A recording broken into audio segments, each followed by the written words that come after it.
नमस्कार, मैं हूं मृत्युंजय कुमार झा और अगले आधे घंटे तक आपके सवालों का सबसे बड़ा मंच तैयार है। अगर आपने कमोडिटी में कोई ट्रेड किया है या फिर नया ट्रेड करना चाहते हैं, जानना चाहते हैं कि आपके लिए कहां पर कमाई के मौके बनेंगे, तो आप सवाल पूछिए। नंबर आप नोट कर लें 02223001634 और 02223001635।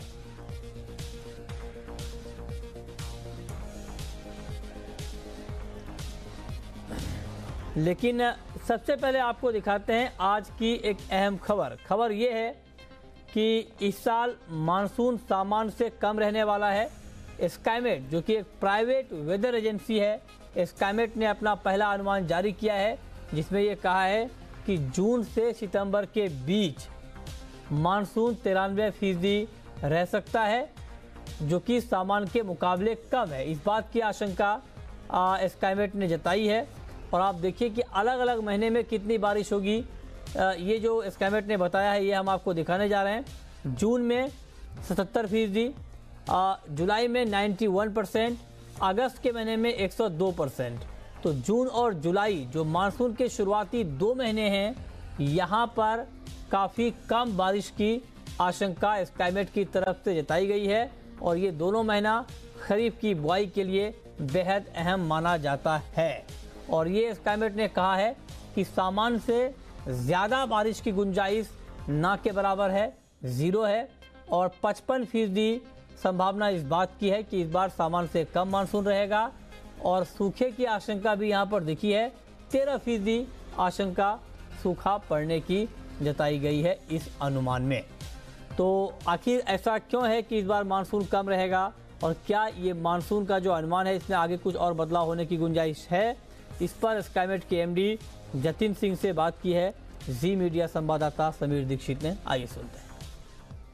पहला सवाल हमारा यही रहेगा कि स्काईमेट का प्रेडिक्शन 2019 के लिए क्या है? आपको क्या लगता है इस बार का मानसून कैसा रहने वाला है?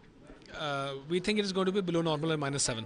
ओके, इसकी वजह आपको क्या लगती है? क्योंकि आपने प्रेडिक्शन पहले भी किया था फेब में, अभी क्या बदलाव आपको नजर आया, उसकी वजह क्या है? El Nino, there is evolving El Nino है। प्रशांत महासागर गर्म हो रहा है, जिस तेजी से उसको ठंडा होना चाहिए तो नहीं हो पाया है, इसलिए हम लोग को लगता है कि वो कॉम्प्रोमाइज़ कर देगा।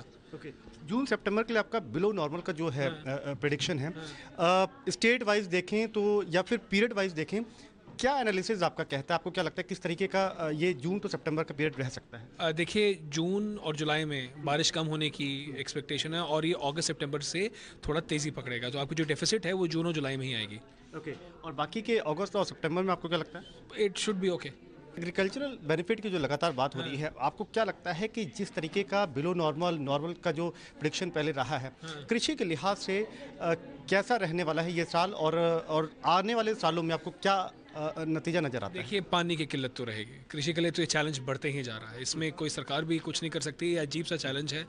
आपकी 1.4 बिलियन की पॉपुलेशन है, 600 मिलियन लोग कृषि पर निर्भर हैं।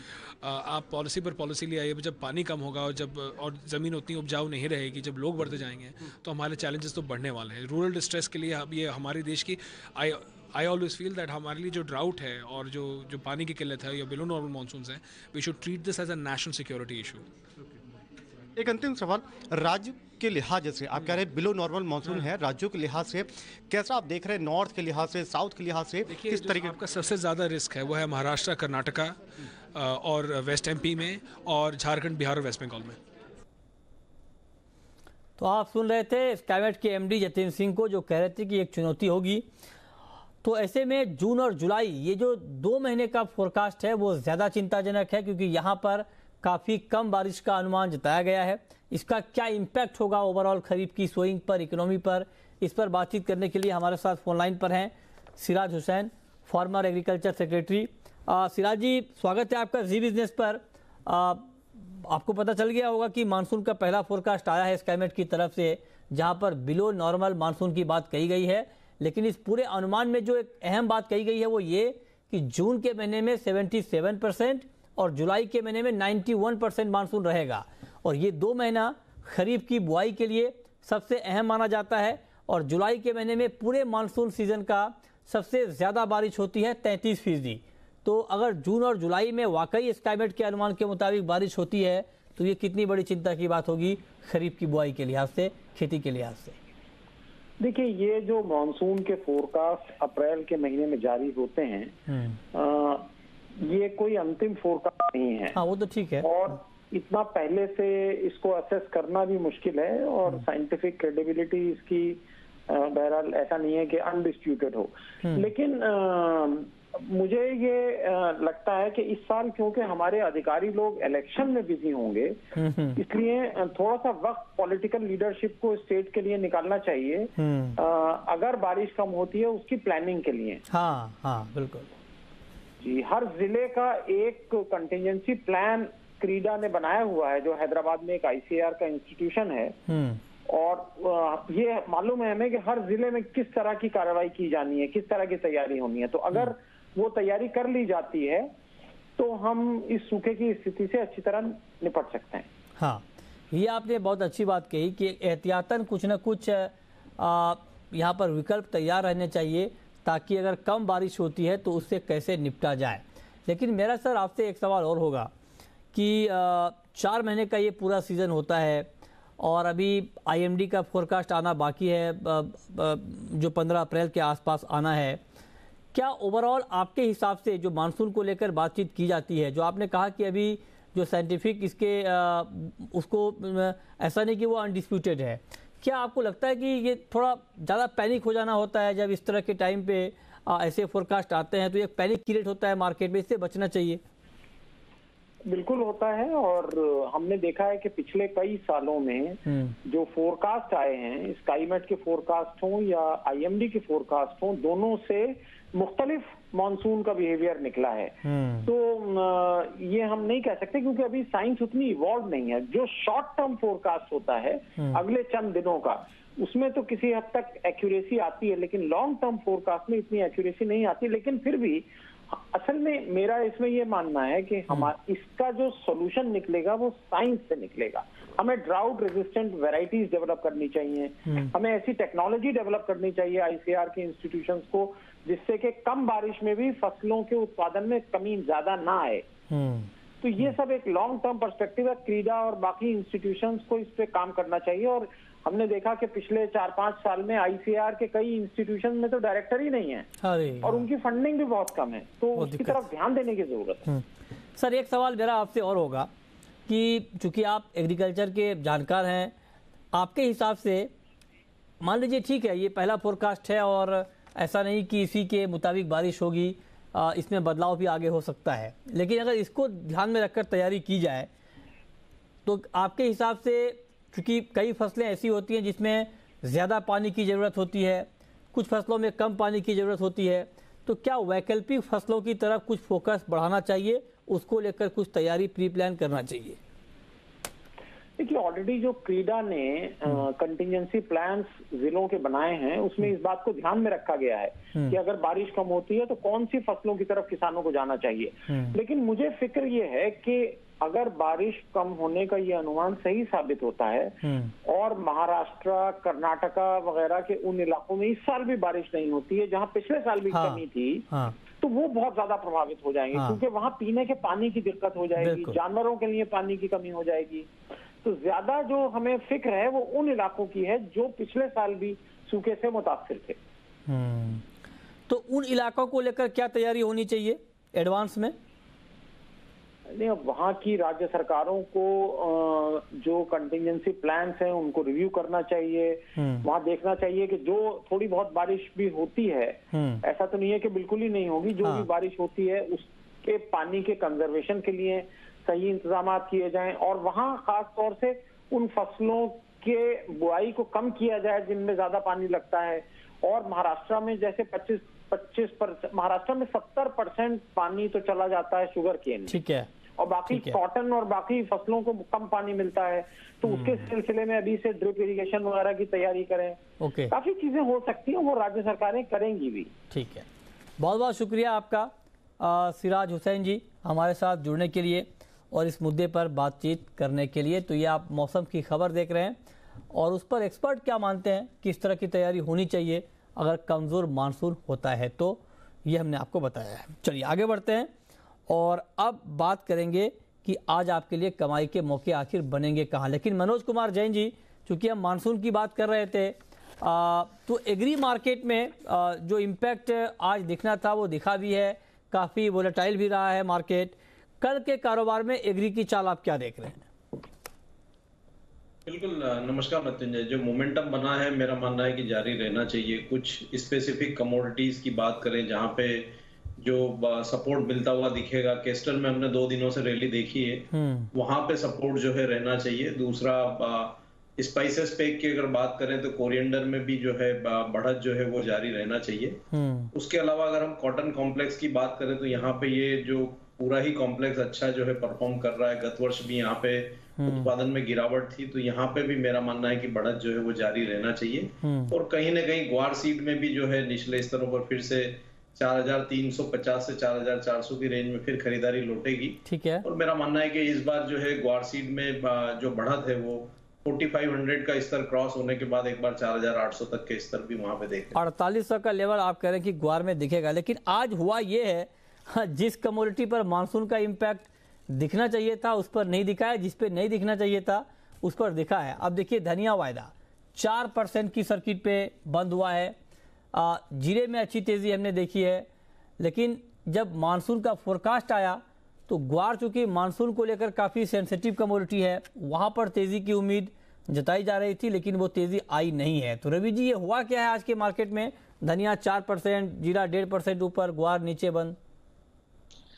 देखिए, ये तो क्लियर है कि मृत्युंजय जी थोड़ी वोलेटिलिटी देखने को मिली है। पहले मैं मॉनसून के यही बात कर लें तो जो लॉन्ग टर्म एवरेज जो 93% से देखिए, उसका ये पहला एस्टिमेट है। इससे बहुत ज्यादा इम्पैक्ट उतना नहीं होगा, सिर्फ वोलेटिलिटी बढ़ सकती है, जिसका कि इम्पैक्ट आप देख रहे हैं। अभी 15 अप्रैल तक आईएमडी का देखने को मिलेगा, तो थोड़ा सा क्लियरिटी और होता हुआ नजर आएगा। अब इसका इम्पैक्ट आप देखिए, जैसे आप इस समय धनिया की बात कर रहे हैं, तो धनिया में ओवरऑल देखिए तो जो एस्टिमेट्स हैं या फिर जो खास तौर से ओपेक कंट्रीज से जो डिमांड देखने को मिलती है, उसकी ग्रोथ काफी अच्छी, भारत के धनिया की ज्यादा डिमांड देखने को मिलती, तो वो एक इम्पैक्ट यहाँ पर कर रहा है। बड़े ऑर्डर्स आने की प्रोबेबिलिटी यहाँ बढ़ रही है, तो शायद इस वजह से धनिया में तेजी देखने को मिली। और धनिया के मंथ में आने के बावजूद, यानी सप्लाई इस समय मार्च के एंड में पूरी तरह से देखने को मिलती, और जितनी सप्लाई की उम्मीद की गई थी उतनी नहीं देखने को मिल रही, ये भी एक बहुत बड़ा रीजन है। इसी वजह से अब आपको दामों में तेजी देखने को मिल रही, और मैं समझता हूं कि 7500 तक ये दाम आपको जाते हुए नजर आ सकते हैं, पहला।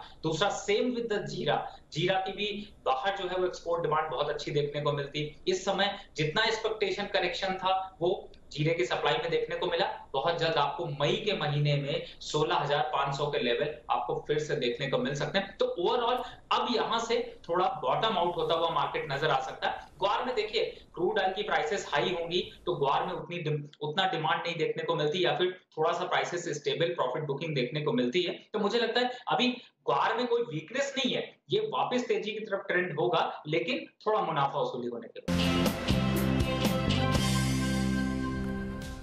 और अब शुरू करते हैं सवाल जवाब। पहला सवाल है राजीव का, नागौर से। पूछिए राजीव जी। हाँ, हेलो सर। जी नमस्कार, पूछिए। नमस्कार जी, पूछें। हाँ, हेलो सर, नमस्कार। हाँ नमस्कार, पूछिए। अप्रैल अंत तक ये सिल्वर का रेट कहाँ तक चला जाएगा? अप्रैल के अंत तक चांदी का भाव कहाँ तक जा सकता है? मनोज जी, क्या लगता है आपको चांदी का भाव इस महीने के आखिर तक? देखिए मृत्युंजय, महीने के आखिर तक मेरा मानना है कि फिर से एक बार रिबाउंड देखने को मिलेगा प्राइस में, लेकिन उसके पहले एक बार 36,800 का जो स्तर है वो पहले आना चाहिए, और वहां से फिर से सपोर्ट मिलता हुआ दिखेगा। और मेरा मानना है कि अप्रैल एंड तक फिर से कीमतें एक बार 38,000 तक का स्तर दिखा सकती है। तो अगर इनको खरीदारी की रणनीति करनी है तो 36,800 के आसपास करना चाहिए। ठीक है। अगला सवाल है संजय का, हरियाणा से। पूछिए संजय। हेलो जी, पूछें। Sir, cotton seed oil cake में अभी क्या करना चाहिए? कॉटन सीड ऑयल केक में अभी क्या करना चाहिए? आज कॉटन केक में तेजी का माहौल दिखा है, 29 रुपए बढ़कर 2335 के ऊपर बंद हुआ है। और तेजी आप देख रहे हैं रवि जी इसमें कॉटन केक में? देखिए मृत्युंजय जी, मुझे लगता है कि कॉटन ही नहीं, कपास में भी इतनी ही तेजी देखने को मिलेगी, और जो अभी ये तेजी देख रहे हैं 2450 तक आपको देखने को मिल सकती है। तो मुझे लगता है चाहे कपास हो या फिर कॉटन हो, यहाँ पर बने रहना चाहिए। लॉन्ग टर्म में यहाँ पे अच्छी तेजी देखने को मिल सकती है। ठीक है, तो आप कह रहे हैं कि तेज़ी अभी और बढ़ सकती है, यहाँ पर बने रहना चाहिए। ठीक है, क्रूड में अभी क्या अब ट्रेड देख रहे हैं आप मनोज जी? क्या कच्चे तेल में अब यहाँ से प्रॉफिट बुक करने का वक्त आ गया है इस लेवल से? बिल्कुल, अगर किसी का लॉन्ग पोजीशन हो तो एक बार प्रॉफिट बुक करना चाहिए, क्योंकि दोनों ही, चाहे वो WTI हो या ब्रेंट हो, रेजिस्टेंस जो लेवल है $70 का ब्रेंट के लिए और $63 WTI का, उसको लगभग उन्होंने ऑलमोस्ट टेस्ट किया है दिन के ट्रेड में। और जो इन्वेंट्री का एक्सपेक्टेशन है, लगभग 9 लाख बैरल का जो है शॉर्टेज देखने को मिलेगा यूएस इन्वेंट्री में, तो वो भी कहीं ना कहीं थोड़ा सा फैक्टर इन किया है प्राइस ने। तो मेरा मानना है कि ऊपरी स्तरों से एक बार थोड़ा सा प्रॉफिट बुकिंग देखने को मिल सकता है। अगर किसी को ट्रेड लेना है तो कहीं भी 4350-60 के आसपास सेलिंग का ट्रेड लेना चाहिए, 4400 का स्टॉप लॉस रखे। और अगर किसी को बाइंग का ट्रेड लेना है तो वेट करना चाहिए 4260 4270 के स्तरों पर, फिर से एक बार खरीदारी का जो ट्रेड है वो भी ले सकते हैं। तो ऊपरी स्तरों पर बिकवाली की रणनीति रहेगी, नीचे आए तो फिर से एक बार खरीदारी भी कर सकते हैं। ठीक है, पवन है हमारे साथ चंदौसी से, पूछिए पवन। भाई साहब, अप्रैल में 1545 बाई कर रखा है आज की तारीख में। ओके, अप्रैल का मेन था 1545 के भाव पर इन्होंने खरीदा है। आज 2% की गिरावट के साथ करीब करीब मार्केट बंद हुआ है। क्या मनोज जी अभी इनको रुकना चाहिए, वेट करें, आगे रिकवरी आएगी? एक्चुअली ये थोड़ा सा अराइवल का टाइम है मृत्युंजय, उसकी वजह से थोड़ा प्रेशर देखने को मिल रहा है। और रुपी में भी क्या है, मजबूती देखने को मिली है, तो उसका भी असर इस कमोडिटी पे देखने को मिला है। मेरा मानना है कि एक बार 1520 तक जो है यहाँ पे देखने को मिल सकता है। तो अगर इनका जो ट्रेड है वो लगभग उसके आसपास ही भाव चल रहे हैं, तो वर्तमान स्तरों पर एक बार एग्जिट करना चाहिए और कहीं भी खरीदारी जो करना है वो 1520 के आसपास करना चाहिए। और क्या टारगेट रहेगा? 1520 से फिर एक बार जो है बाउंस बैक देखने को मिल सकता है टुवर्ड्स 1570 1580। तो अभी एक दायरे में ट्रेड रहेगा, नीचे में 1520, ऊपर में 1580। अच्छा, ठीक है, चलिए अब अगला सवाल है कैप्टन राठौड़ का, पूछिए कैप्टन साहब। सर नमस्कार। नमस्कार, पूछिए सर। ये सोयाबीन 4000 कब तक जाएगा? रवि जी इसका जवाब आप ही दे सकते हैं, बताइए। 4000 सोयाबीन। देखिए, जिस तरीके से मानसून की रिपोर्ट आ रही है और रबी की फसलों, खरीफ की फसलों में जो इम्पैक्ट देखने को मिलेगा, तो मुझे लगता है कि 4000 का लेवल तो जरूर देखने को मिलेगा। लेकिन फिलहाल अभी जुलाई अगस्त तक ऐसी कोई पॉसिबिलिटी नहीं दिखाई दे रही। हाँ, 3800-3900 के बीच आके एक बार रुकता हुआ नजर आ सकता है। तो फिलहाल तेजी अभी कंटिन्यू रहेगी, ये कंफर्म है। 4000 तक के लेवल के लिए थोड़ा लंबा इंतजार करना पड़ेगा। ठीक है, अगला सवाल है रश्मि का, दिल्ली से, पूछिए रश्मि। नमस्कार सर। नमस्कार, पूछिए। मेरा क्वेश्चन रवि सर से है। हाँ। लेड के लिए, इंट्राडे में लेड के लिए क्या करूं? इंट्राडे में लेड के लिए क्या करें, ये आप जानना चाहती हैं। बताइए रवि जी। 138 के आसपास है लेड का भाव, क्या करें अभी? देखिए, काफी हद तक एक कंसोलिडेशन मोड में देखने को मिल रहा है, लेकिन अपसाइड का टारगेट जो है वो बहुत छोटा है और रिस्क रिवॉर्ड रेशियो 50-50% है। तो मैं कहूंगा कि आप अगर लेड में ही इंडिपेंडेंट ट्रेड करना चाहते हैं तो एक बार को 139 रुपए तक के टारगेट आपको देखने को मिल सकते हैं। तो एक बार बाय किया जा सकता है 1 रुपए के स्टॉप लॉस से। और अगर आप पेयर प्ले करना चाहती हैं तो एल्युमिनियम को सेल करके लेड को प्लस कर लीजिए, ज्यादा फायदा देखने को मिलेगा। ठीक है, आपका व्यू मनोज जी, एल्युमिनियम और जिंक इन दोनों काउंटर के ऊपर क्या होगा? एल्यूमिनियम में ऊपरी स्तरों से थोड़ा सा प्रेशर देखने को मिल रहा है। तो मेरा मानना है कि जो सपोर्ट है कहीं ना कहीं 145 का, उसके आसपास तक जो है एक बार थोड़ा सा जो गिरावट है वो एक्सटेंड हो सकती है। तो 145 का यहाँ पे सपोर्ट देखने को मिलेगा। वहीं अगर जिंक की बात करें तो जिस तरह से LME वेयर हाउस में गिरावट देखने को मिल रही है और इस कमोडिटी में अच्छा मोमेंटम बना हुआ है, तो वो जारी रहना चाहिए। तो यहाँ पे जो रैली है वो थोड़ी एक्सटेंड हो सकती है टुवर्ड्स 225। तो यहाँ पे लगभग 2 रुपए की जो है अपसाइड देखने को मिल सकती है। एल्यूमिनियम में थोड़ा सा 1 से 1.5 रुपए की गिरावट और देखने को मिल सकती है। अगला सवाल विप्लव का है अगरतला से, पूछिए Viplav. Good evening sir. Good evening, पूछिए। पहले तो आपको बधाई बेस्ट न्यूज एंकर का अवार्ड जीतने के लिए। अरे बहुत बहुत शुक्रिया, बहुत बहुत शुक्रिया जी। अच्छा सर, मैं दोनों जानकारों से ये जानना चाहता हूँ। मैंने एक्चुअली 10-15 दिन पहले एक बार मैंने फोन किया था। अच्छा। तो एक्चुअली मेरा इंटेंशन है कि मैं 10 से 12 लॉट सिल्वर खरीदूं। अच्छा। डिफरेंट लेवल पर। तो I would like to know कि किस लेवल पर मैं ये खरीदूं। ओके, ठीक है। तो अलग अलग लेवल पे आप चांदी खरीदना चाहते हैं। 10 से 12 लॉट चांदी आपकी खरीदने की योजना है। मनोज जी, थोड़ा डिटेल में इनको आप समझाएं कि ये जो 10 से 12 लॉट चांदी ये खरीदेंगे, क्या एक ही लेवल पर खरीद लें या फिर आपको लगता है कि अलग अलग लेवल पर खरीदें? तो लेवल इनको बताएं कि किस लेवल पे खरीदना है इनको। नहीं, बिल्कुल एक लेवल पे नहीं खरीदना चाहिए मृत्युंजय। हालांकि गिरावट जो है अभी बुलियंस की अगर बात करें तो वहां पे जो है बढ़ती हुई दिखी है, क्योंकि जिस तरह से जो चाइनीज डेटा आए थे। नहीं मनोज जी, वो फंडामेंटल नहीं बताने हैं, आप तो लेवल बताइए कि किस लेवल की कौन कौन से ऐसे लेवल होंगे जिस लेवल पर इनको खरीदना है। मेरा मानना है कि 36,800 के स्तर से इनको जो है खरीदारी। नहीं, पहला लेवल होगा 36,800, ठीक है, अलग अलग बताइए। 36,800 पे कितना लॉट ले लें? 25%। 20 मतलब 12 लॉट का 25%। आप कह रहे हैं कि लगभग 3 लॉट के आसपास ले लें।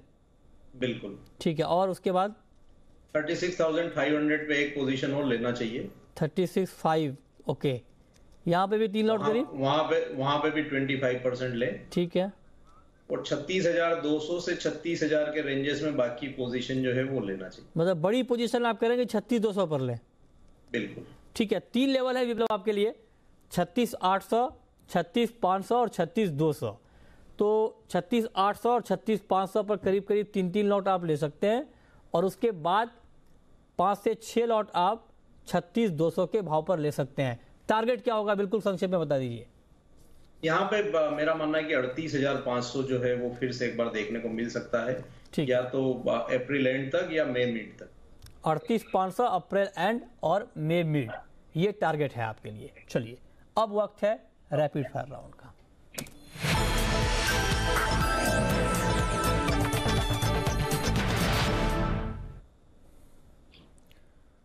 मनोज जी, आपकी पहली रैपिड फायर कॉल। यहाँ पे कच्चे तेल में 4,360 के स्तरों के आसपास बिकवाली करना चाहिए। 4,400 का एक स्टॉप लॉस रखें। नीचे में 4,270 का लक्ष्य जो है यहाँ पे देखने को। आपकी रैपिड फायर रवि।